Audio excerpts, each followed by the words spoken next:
toutes et à tous ma team kiffer, j'espère que vous allez bien. C'est avec grand plaisir qu'on se retrouve aujourd'hui pour cette nouvelle vidéo, pour la présentation complète de l'étape 14 du Tour de France 2022, qui partira de Saint-Étienne, ville où s'est imposé l'ancien champion du monde le danois Mats Pedersen, en tant que baroudeur dans une échappée de 7 coureurs qui s'était dessiné le matin même. Donc n'hésitez pas à aller checker le résumé de l'étape 13, il est disponible bien sûr sur la chaîne YouTube, Tour de France qu'on suit en intégralité sur la chaîne, donc n'hésitez pas à nous rejoindre en vous abonnant, en activant la petite cloche des notifications.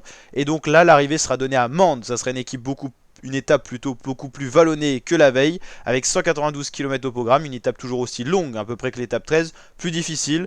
On aura dès le départ de l'étape la côte de Saint-Just-Malmont, 7 km 7 à 3,9% de moyenne, ici même, assez roulant. La côte de Châtaignier, 2 km 6 à 7,3% de moyenne, déjà beaucoup plus pentue mais plus courte, troisième catégorie aussi. Des points qui seront attribués pour le noyau de meilleur grimpeur, c'est important.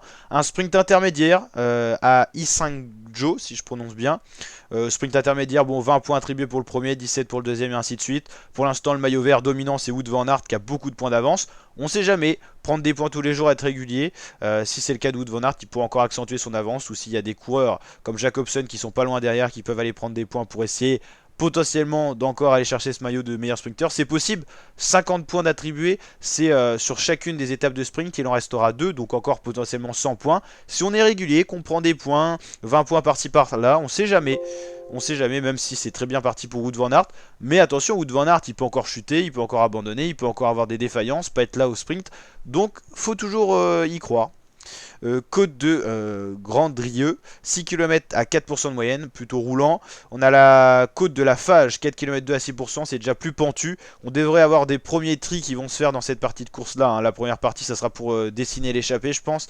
Ici, ça commencera à se jouer la victoire d'étape. Alors peut-être dans le peloton, peut-être dans les échappées, peut-être deux courses en une.